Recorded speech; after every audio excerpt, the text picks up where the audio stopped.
So panel session 3 is titled The Role of Religion and Spirituality in Global Governance and Sustainable Development. I now invite moderator Dr. Roberto Catalano, professor at Sofia University Institute, Italy, to introduce the panel and the panelists. Let's give them a warm round of applause.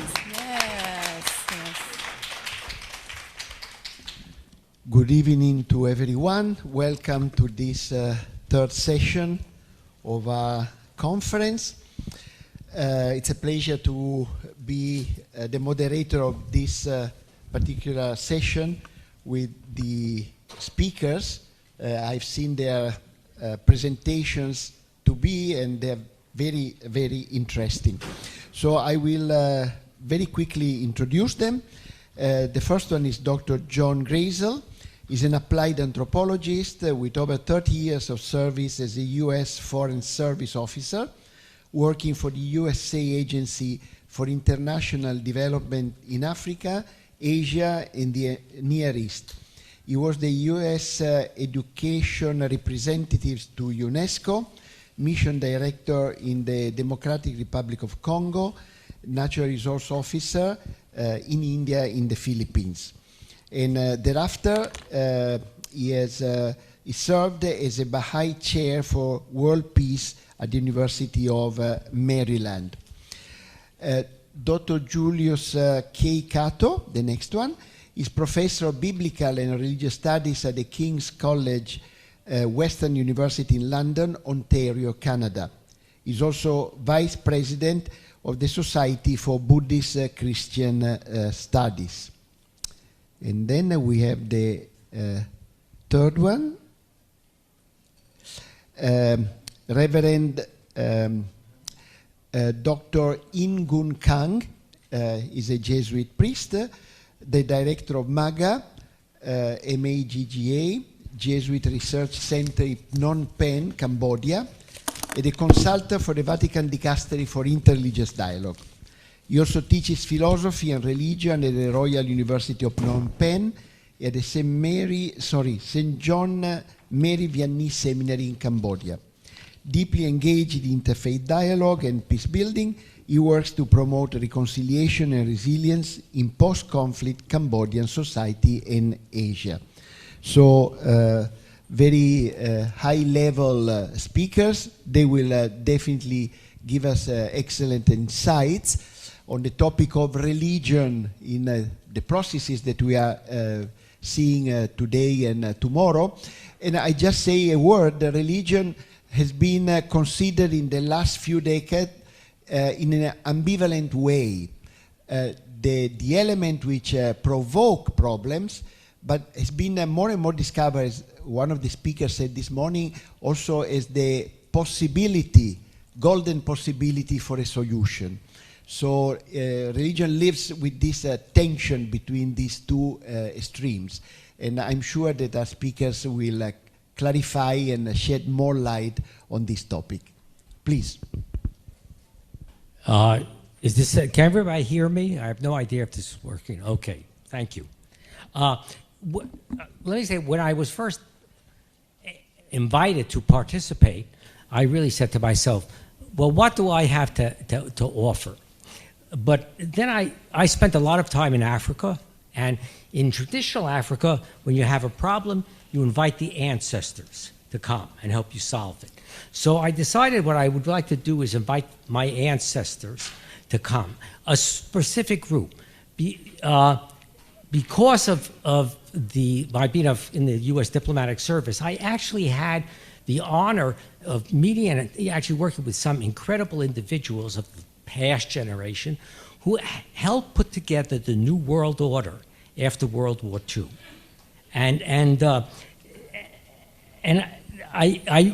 They had lessons and knowledge that I don't think many people know anymore at all.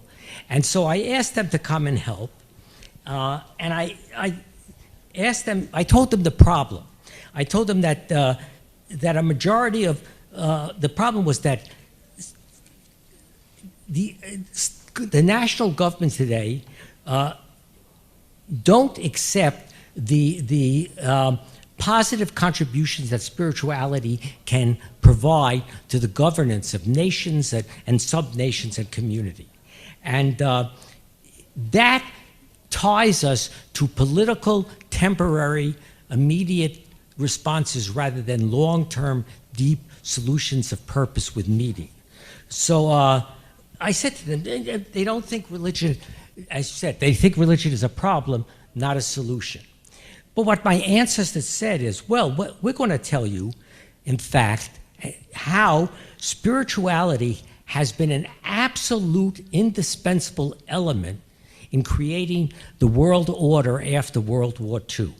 And they decided to give me some examples, and I want to share them with you. These are real examples, and they are from people who knew what they were talking about. They weren't from people who just got secondhand. After World War II, it was the Marshall Plan that basically affected the reconstruction of Europe. Marshall was the Chief General of the United States. He was a man of few words and very specific actions, and curt orders of how. This is the order he gave for the Marshall Plan. George Marshall specifically announced that for a long continued peace, the most important single factor was spiritual regeneration to develop goodwill, faith, understanding among all nations. That was his marching orders for the world of. Most people today think the marching orders was spend $50 billion. It wasn't, okay?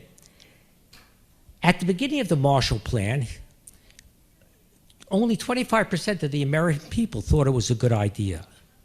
But a small group of committed people, spiritually, ideologically, got together and established 200 Marshall Plan local committees composed of labor, business, and religious groups within community to study the plan and to speak to their communities about it. 6 months later, 75% of the American people supported the Marshall Plan. And they forced the Republican isolationists in Congress to vote for it.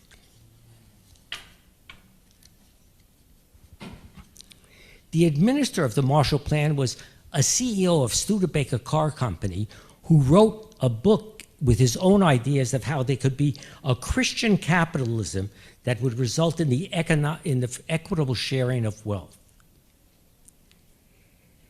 Key figures, this is a really interesting one, key figures in the Marshall Plan, who later became key figures in the creation of the European community, such as Robert Schuman, Paul Spack, and Konrad Adenauer, were educated in Catholics who were very influenced by a papal document, excuse my Latin, Rerum Novarum, which means revolutionary change, that called for the sacrifice by the rich based on virtue and obligations to the poor.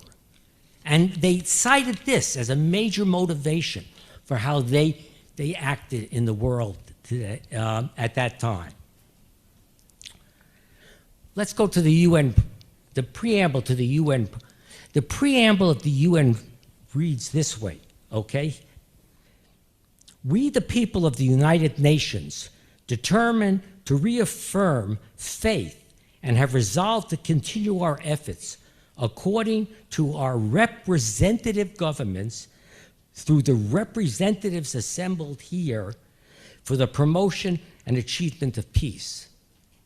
The UN is not a collection of nations. It's a collection of nations representative of the people of the world.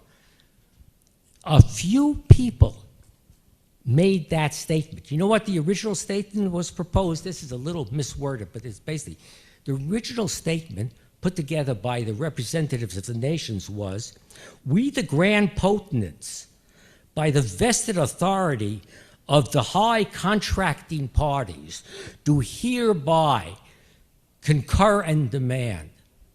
Wouldn't that have been a great preamble for the UN? And yet a few individuals, a few individuals changed that through their power of persuasion, okay? You know that the national governments were concerned with establishing collective security with the UN, not human rights. It was the faith-based NGOs that insisted on the creation of the UN Declaration of Human Rights.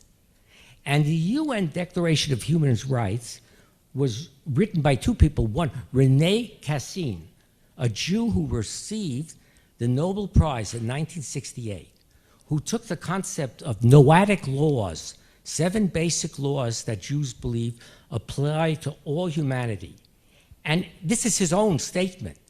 And he then enriched them with the teachings of Martin Luther King, Father George Peer, and Albert Schweitzer, who most people don't even know who he was, to come out with the Universal Declaration of Human Rights, which for the first time said human rights for one must mean human rights for all. Every person, everywhere, under every circumstances, without exception.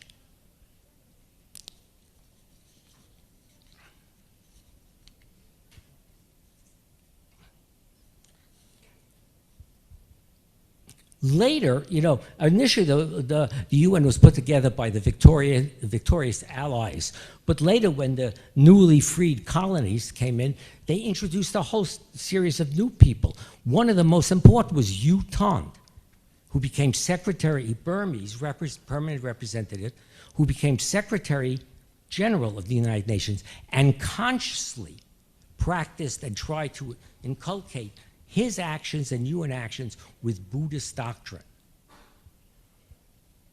Later on, we had people, of course, like Nelson Mandela, Ramon Magsaysay, very interesting people who really believed in using the foundational principles that they saw in faith of bringing people together, working together, and living in peace, okay?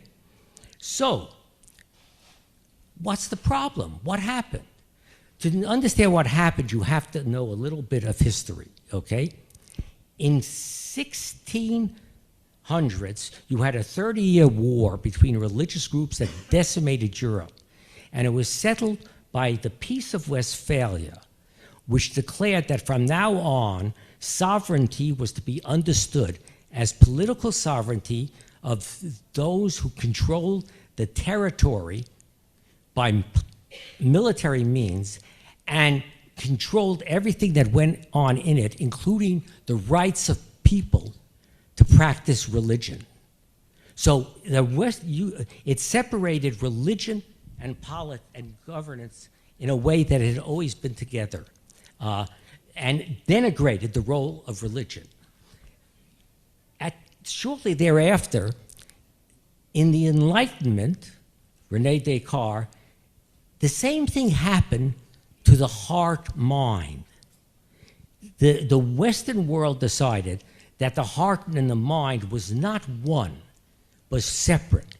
The mind was logical, objective, imperial, and it could give you truth and facts. While the heart was interior, emotional, subjective, and not to be trusted, basically. Okay? And they established in the West this understanding, and it's something very important, of the separation of the heart and the mind. What? I'll go as fast as I can. What happened then was, this didn't totally destroy the role of religion, because in people's lives and their family, religion continued, okay, as we saw through that. But in 1960, a tidal wave arose in the world of individualism and individuality that has swept the world and makes the individual the measure of all things. And this is what has really washed away the role of spirituality. But here's the problem. As individuals, we can be very spiritual, okay? And in fact, only individuals can be spiritual. Corporations can. But to sustain those, we have to have institutions that represent them and practice them. And to have those institutions, we have to have our values converted into standards of behavior.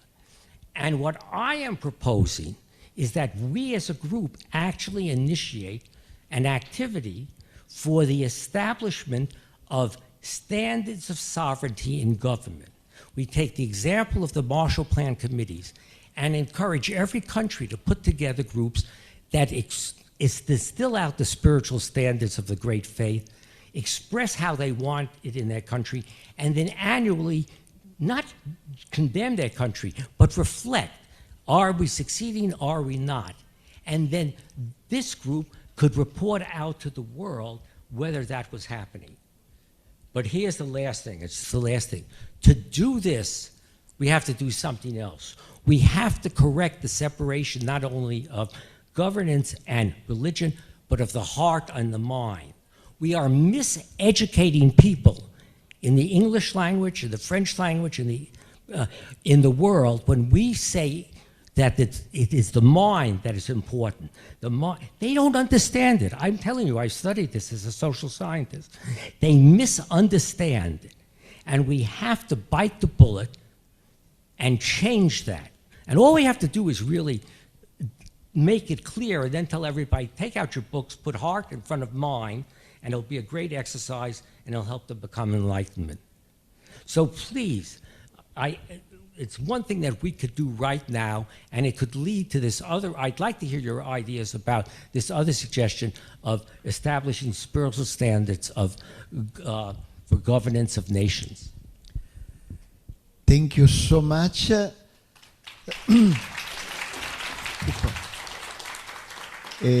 Especially for putting so much of stress on the importance of spirituality, also as a key element for the problems that we are facing today regarding peace and all the other challenges that we are just tackling in a conference. We give the floor now to Professor Kato. Thank you.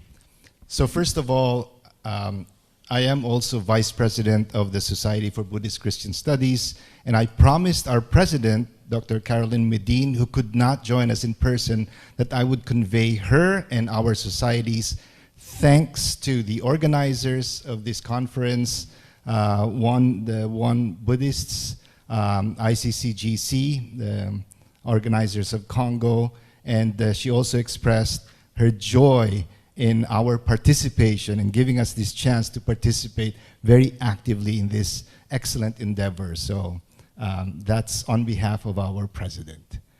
My presentation today is entitled Thich Nhat Hanh's Contribution to Shaping Inclusive and Ethical Global Policies. I just thought that if Thich Nhat Hanh were here, I'm sure he would like us to begin by being mindful of our breath. That's the central thing. So I'd like to invite everyone to notice your breath. It all begins by being aware that we're breathing in and we're breathing out. We're alive. We are gifted with the gift of life. We breathe in, we breathe out. Thich Nhat Hanh always called mindfulness an energy. He used to say the energy of mindfulness.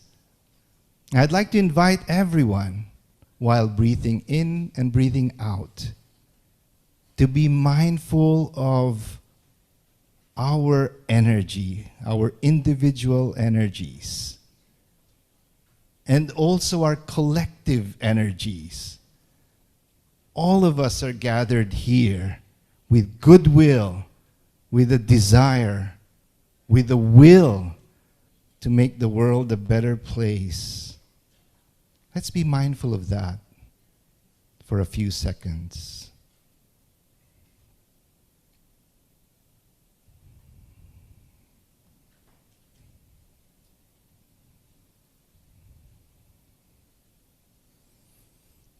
I'm sure you'll agree that this is such an excellent gathering. What tremendous mindful energy we have here. And let's resolve to harness it to really make the world a better place in our own areas. So let's go to my main topic here. I have a deep research connection with Thich Nhat Hanh because I'm engaged now in trying to propose a spirituality, especially for young people, especially for my students. Many of them are very secularized. They don't think about God or the afterlife, even though some of them identify as being members of a religious tradition. But some of them are also religious, fewer and fewer, I would say. So my research project is, what kind of a spirituality could be viable in our secular age? And I'm trying to learn from different traditions. And I think Buddhism has a lot to teach us. And since I've been familiar with Thich Nhat Hanh, I'm trying to deepen myself in that tradition. But I'm not exclusive to Thich Nhat Hanh. But I think Thich Nhat Hanh's way of interpreting Buddhism is precious for us. So that's my research connection. My personal connection is I've been acquainted with Thich Nhat Hanh for many years now. I would say 30 plus years. But by the 2010s, I was studying and practicing his teachings more seriously. And then the pandemic came, and we were, in a way, invited to a more contemplative life because we could not go out. We could not gather in our places of worship. So during that time, it struck me that Thich Nhat Hanh's iteration of Buddhism could renew the tradition, the Buddhist tradition, but also invite even secularized people today, in particular the so-called spiritual but not religious, the religious nuns and duns, into the deep waters of spirituality, which for me is the heart of all religion. So at some point, I considered myself more formally as a novice, an initial learner of Thich Nhat Hanh, and that novitiate continues up to this present moment. So I think the clearest expression for me of Thich Nhat Hanh's socially engaged spirituality that can contribute to shaping inclusive and ethical global policies is his so-called 5 mindfulness trainings. They're a contemporary practice-oriented reinterpretation of the Buddhist Panchashila, the 5 precepts. So that slide seems like a laundry list. Okay, so reverence for life, true happiness through generosity, true love, especially through sexual responsibility, loving speech and deep listening, and number 5, nourishment and healing through ethical consumption. But I invite you to consider that in a more personal way. So if Sensei or Tai were here among us, what 5 things, if we could interview him and ask, what 5 things, Tai or Sensei, would you say can make the world more inclusive, more ethical? Then he would say the following. First, reverence life. Have reverence for life. Second, be generous. Being generous will lead you to true happiness. Third, practice true love, especially in the area of sexuality. Fourth, practice loving speech and deep listening. And then 5, practice an ethical way of consuming things. Not only food, but how you consume media, for example, how you consume ideas. Practice that in a way that nourishes and heals your spirit and body. So those, I think, would be his 5 suggestions to make the world a more inclusive and ethical place. Now, if you compare that with other prominent expressions of a global ethic, I think we can name 2 prominent iterations of a global ethic. First, UNESCO's Manifesto 2000 for a Culture of Peace and Nonviolence. And then second, of course, the Parliament of the World's Religions' so-called 5 directives. These are largely shaped by Catholic theologian Hans Küng and another theologian, Leonard Swidler.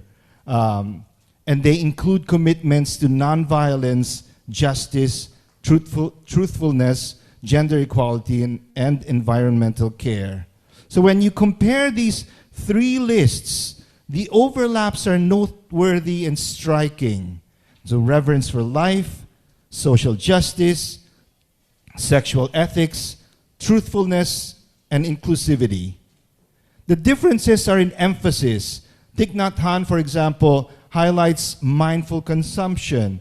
The Parliament of the World Religions makes ecological care more explicit. In essence, though, these frameworks are complementary, each illuminating aspects of the other. And with that, I'd like to introduce this Latin term, just to make it more exotic maybe. So, the Swiss theologian Hans Küng used this term. It's a Latin word called the humanum. So in Hans Küng's iteration or explanation of the humanum, he defines this as what makes us authentically human. So for him, the humanum provides the foundation for any global ethic. It means living with ethical integrity, openness, and responsibility. So going back to Thich Nhat Hanh's 5 mindfulness trainings, I would say that these trainings eloquently gives expression to the core values of the humanum. And more importantly, they're accessible to anyone and everyone, religious and non-religious alike. They unify rather than divide. And they speak to that shared ethical core that allows us to work together across traditions and worldviews. And of course, if you think about it seriously, the humanum is what the ICCGC and CoNGO, all of us here, are trying to honor and to realize. So, if we seek, so I'm concluding now, if we seek inclusive, ethical global policies, we must prioritize what unites us as humans. Thich Nhat Hanh's 5 mindfulness trainings do exactly that. They're grounded in practice. These 5 mindfulness trainings are actionable. They're concrete. You can put them readily into practice. That's why he changed the terminology from the traditional 5 precepts to trainings. And that really attracts me, and I think it's really important for a secularized age, because people now are, okay, so what do we do? That's the concern, right? So these 5 mindfulness trainings do exactly that. And so I want to leave everyone with a simple invitation. Think of 1 or 2 areas of your life, just one, where you can begin applying these 5 mindfulness trainings today. It might be in how you speak to someone you disagree with, how you choose what to buy, what to listen. And I'll conclude with a spiritual writer, Michael Beckwith's words. And this emphasizes the importance of practice. He said, what transforms your life is what you practice. Rudimentary spirituality is theory. Advanced spirituality is practice. And thank you for your kind attention.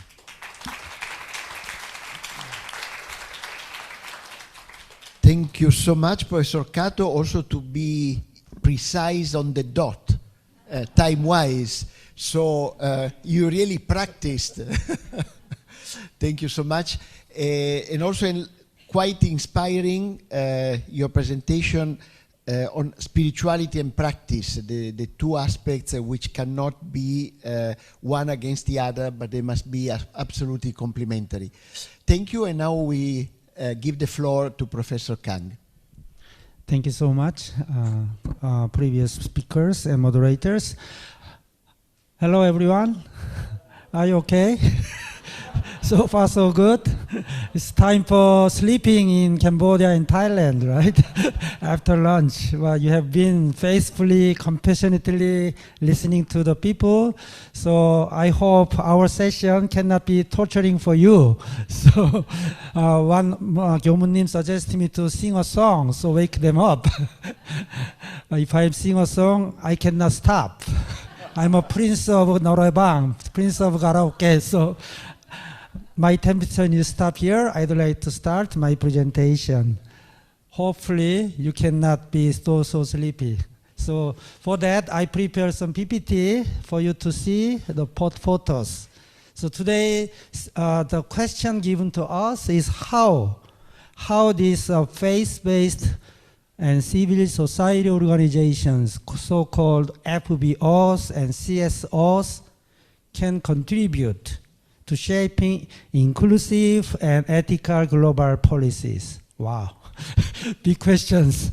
So at the beginning, I was wondering how can I answer to this question, but today I got all the answers already. You have a keynote speakers and 2 sessions already, so you already got the answer.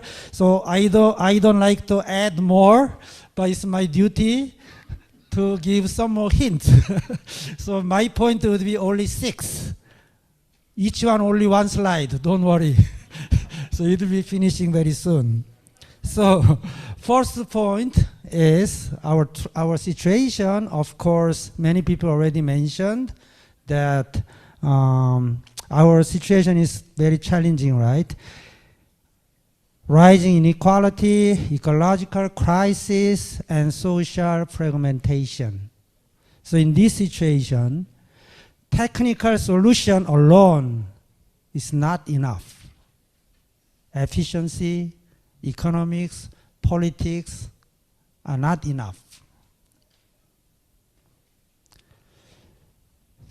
So we need moral vision, shared values, and spiritually grounded governance. This is our answer.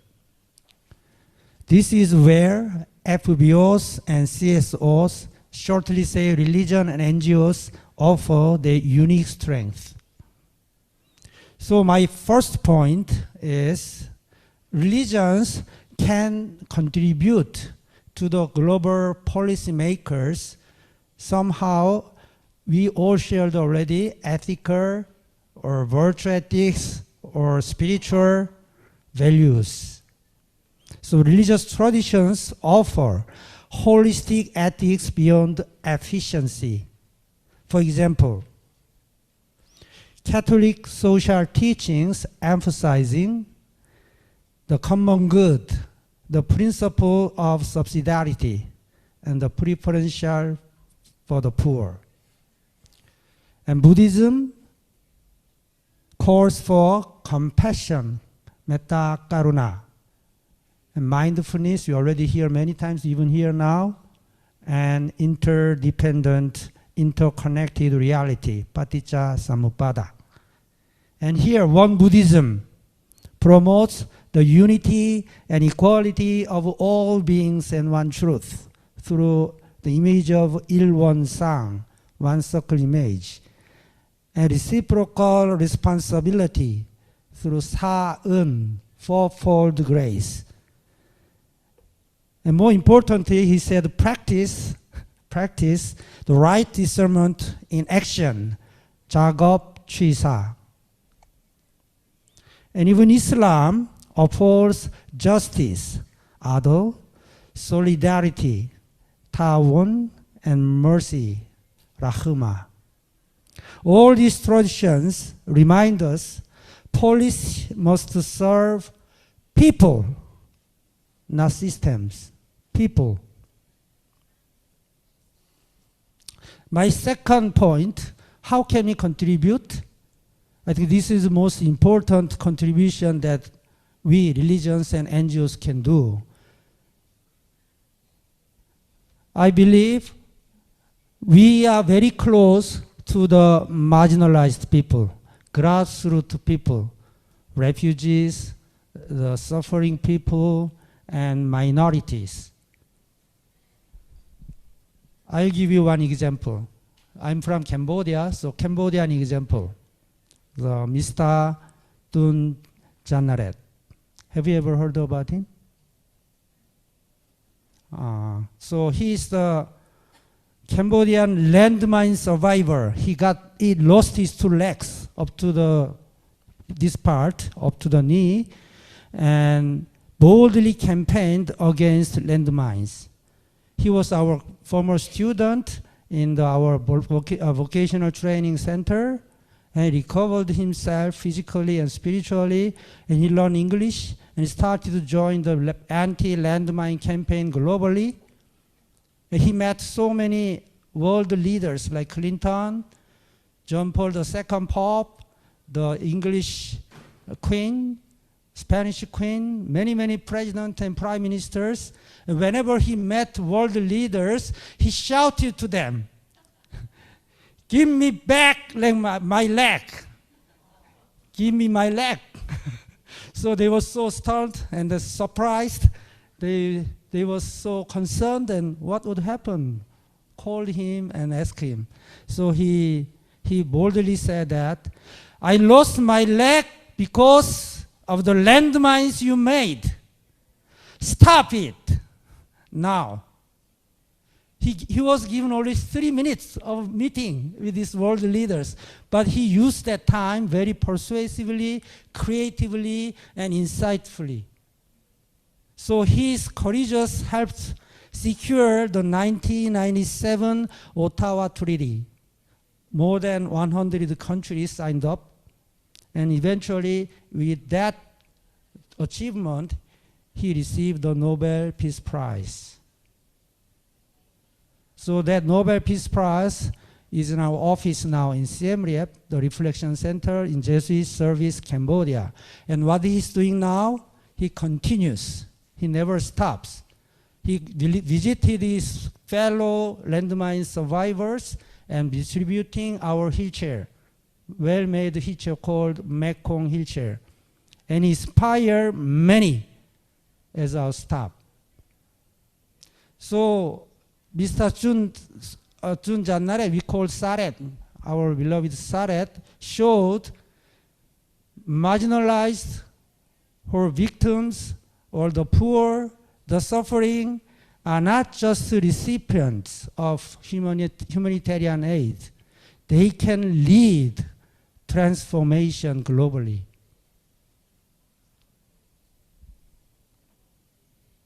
My third point, third we can contribute trust building. Trust is essential for any success of any public policy, right? If you say they are lying, you cannot trust it, right?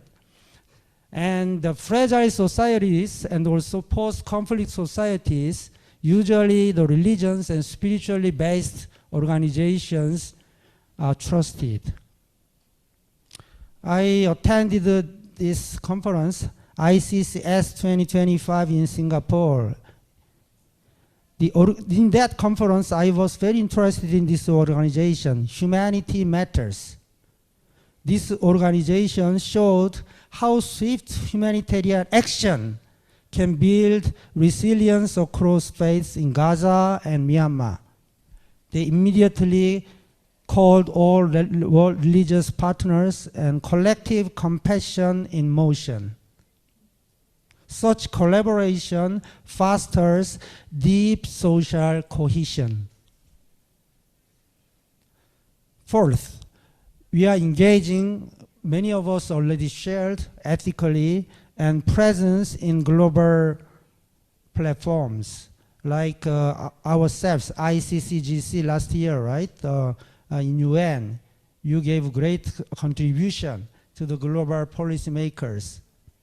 And also, the Pope's documents, many documents, especially Laudato Si and Human Fraternity, call for sustainability rooted in moral and spiritual values. Not just technocratic efficiencies, but moral and spiritual values. So my fifth point, what we need is not a technocracy. I don't say technology. We need technology, of course, but not technocracy, but a spiritually grounded global governance. This requires overcoming challenges. There are many challenges. For example, politicization of religions and secular skepticism. As somebody said, politicians doubt about religions. It's a more problem than solution, something like that kind of skepticism we should overcome. And some people say the purpose of spiritual secularity. For me, maybe better word will be spiritual friendship. Spiritual friendship we are doing now. So pluralistic and humble and ethically grounded conversation without imposing any one faith in the public sphere. That's exactly what we are doing now. So, such a governance, the spiritually grounded governance, can strengthen democracy, not weaken it. So my final point, you already shared, many people already shared, we need conversion, a call to spiritual conversion. Conversion before construction. Conversion first. Real transformation begins within. Pope Francis says ecological conversion. Buddhadasa, which is my doctoral thesis on Theravada Buddhism, the Thai Buddhist monk, Buddhata. Buddhadasa teaches Chitwang, the void mind, as the path to Dhammic socialism, a society free from greed and selfish ego. And my mentor, Aloysius Pirius, Sri Lankan Jesuit, famous, world well-known theologian, says radical orthopraxis, a selfless commitment to the poor in deep faith and profound transformation. Also conversion. So finally, Cambodian monk. Already our Monsignor mentioned this morning, Mahasananda is the Gandhi of Cambodia, who worked Townland step by step, turning pain into peace through the Dhamma Yatra, the peace work. So all these people remind us true change begins within, with spiritual conversion. So my final conclusion is what we need is compassionate commitment of faith-based and civil society organizations must not only act, but also cultivate our mind and heart, be compassionate. A future global governance begins with hearts rooted in compassion and justice and sacred dignity of everyday life. So let us this be not only our vision, but also shared vows. Let us take a vow now together to be compassionate and build a just world and inclusive, leave no one behind. So if you have just 30 seconds, let me conclude my talk with one famous prayer of Mahasananda, our Gandhi of Cambodia. He prayed wholeheartedly beautiful prayer, which is very touching and exactly match with today's topic. He says like this: the suffering of Cambodia has been deep. You can say here, suffering of the world has been deep. From this suffering comes great compassion. Great compassion makes a peaceful heart. A peaceful heart makes a peaceful person. A peaceful person makes a peaceful family. A peaceful family makes a peaceful community. A peaceful community makes a peaceful nation. A peaceful nation makes a peaceful world. May all beings live in happiness and peace. He concluded, Amen. Thank you.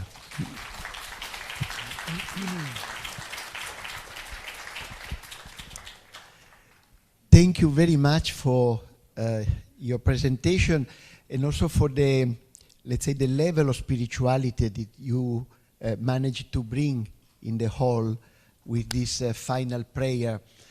In fact, something which is striking is that all of you spoke more of spirituality than of religion. And in fact, today, when in the West we have experienced for 200 years, and this has been because of globalization and before, unfortunately, because of colonialism brought into the world, this separation between mind and heart, religion and politics, and so on and so forth. Today we witness a return, they say, of religion, but it's more a return of spirituality into the world. So it was really interesting, the message that came across through your presentations. It was really a message on the same wavelength, and I know that you haven't checked your papers. I've seen all the papers, but you haven't checked the papers one with the other. So it's a sign of the need of the time. We have 12 minutes for a dialogue with the speakers. If there are no comments, no, there are comments, at least one. Otherwise, we'll engage also the speakers in discussing with each other. But we have here, can we have the mic here in front, right in front? Thanks.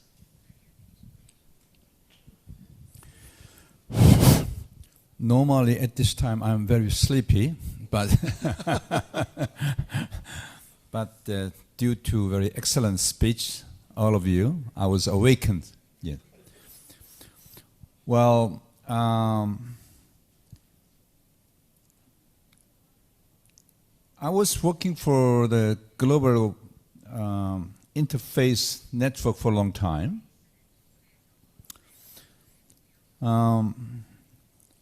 Now the globally we have the global issues such as climate issues and wars and so on, economic issues. But we have a very systematic global political governance, which is called United Nations. Yes. But even United Nations cannot stop the Ukraine and Russia wars or conflict between China and United States. Yes. I don't know what's the solution of this weakness of United Nations. Yeah. Another way to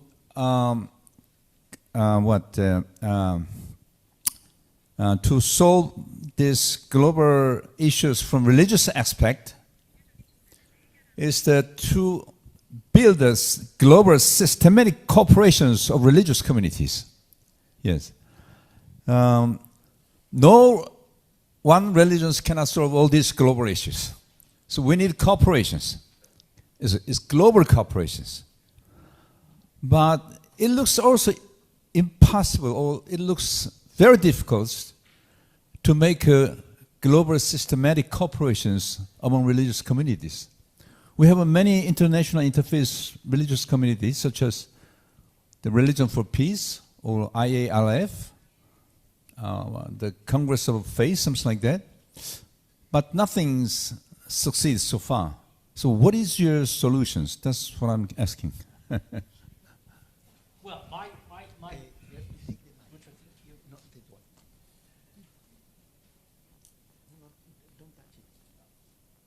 first of all, I think one of the reasons we don't cooperate as religions is we confuse theology and ideology with values and standards.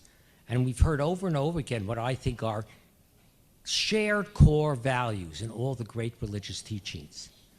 That's what we should be focusing on, not the theologies and ideologies, which are blueprints that people have trouble modifying.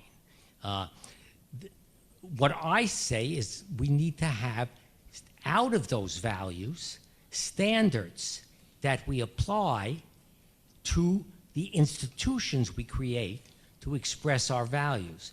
And right now, the UN has no standards.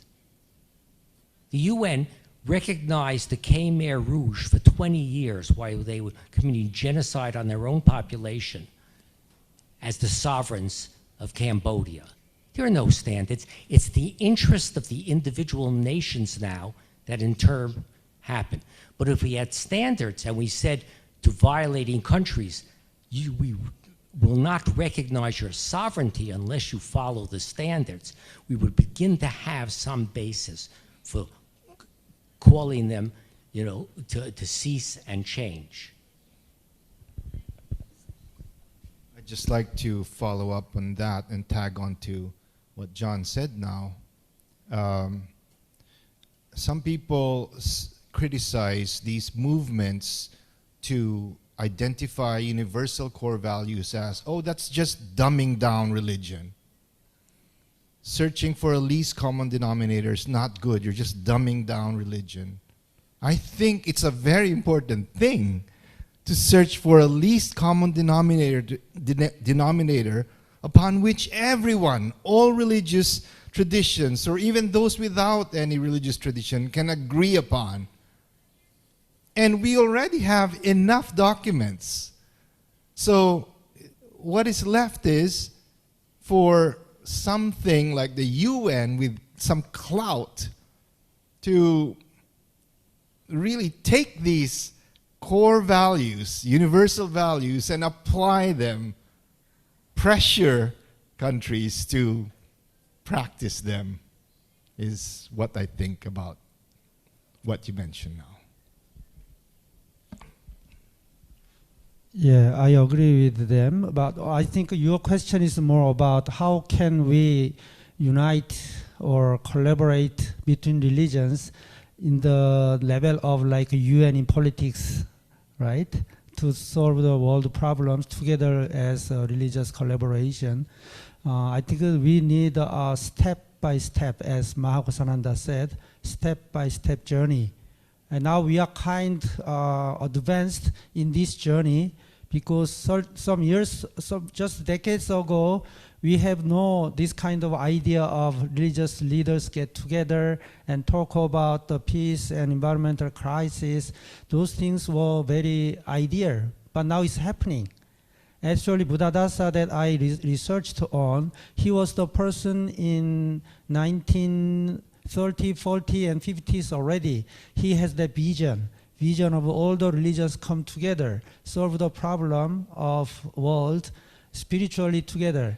But that vision, Dhammic socialism, is still growing. I think we are the witness. And Won Buddhism, I know that Sute-san and also all the Jongbo-san님들, they promote the unity of the all religions and work together for the peace and justice in the world. I think that all religion has the shared vision already. but how to concretize it, how to make more embodying, I think we don't have to rush. We need time for consuming, because the real enemy is not other religions. It's within. Somebody mentioned about inter-religion dialogue, intra-religious dialogue, right? Myself always facing challenging is not Buddhism or Islam, it's Christian itself. In Catholicism itself and other denomination or Protestant groups, they are doubting and suspecting what they are doing in the name of dialogue. They're destroying our faith, our identity. That is what always make us cooling down the process. So we need time for step-by-step dialogue, continuous dialogue within and without, so that when time comes mature, I believe there will be more movement of the union, like UN, maybe United Religions of the World, something like that. That will happen, I believe. We have a dream and we have a hope. I don't know Monsignor how to say, but he's more realistic in Vatican, so I hope so. So we pray and we continue our dialogue. You're very optimistic. You know what is the meaning of NATO? No action, talk only.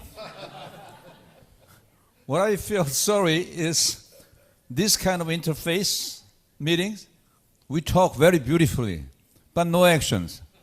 So I really hope ICCGC will be one of the good alternative to make actions to build the international global network. Okay? Thank you. We have another question. Again, the mic in front here.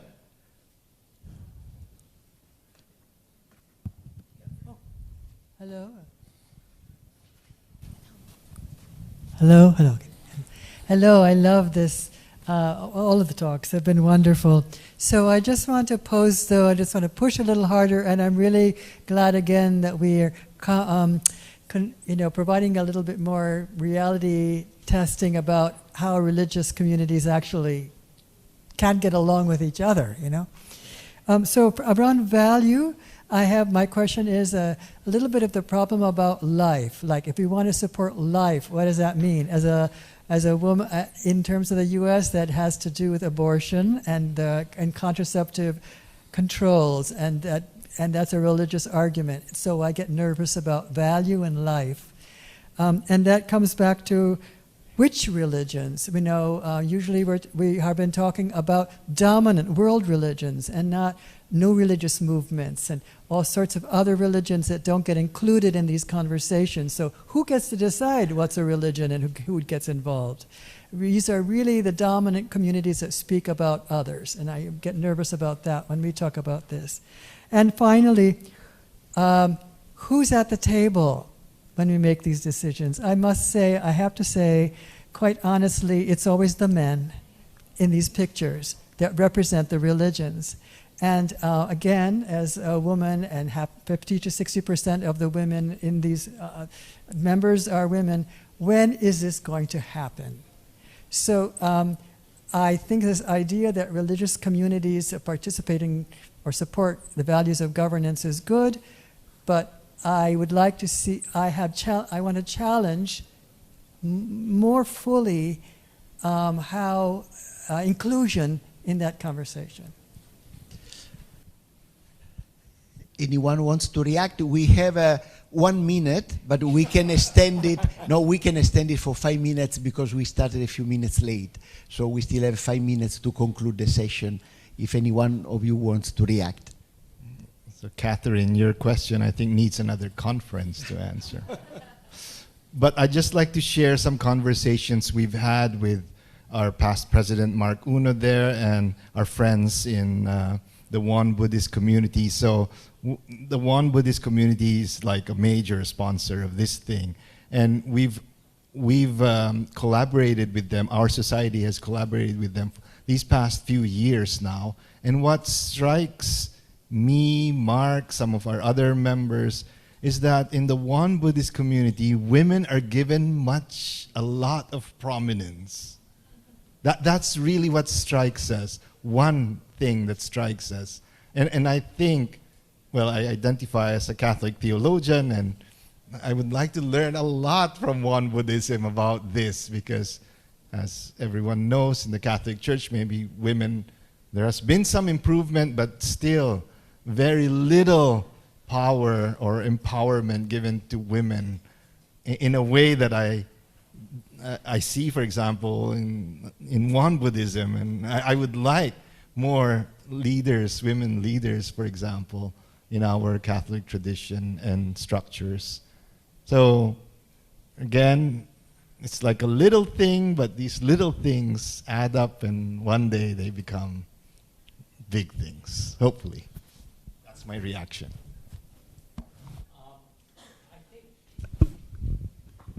I think there are two things. One, as far as the values of religion, we have to discipline ourselves to distinguish between what we really can find as the core values of religion and what we inflate within our religion. We may interpret our religion to say something.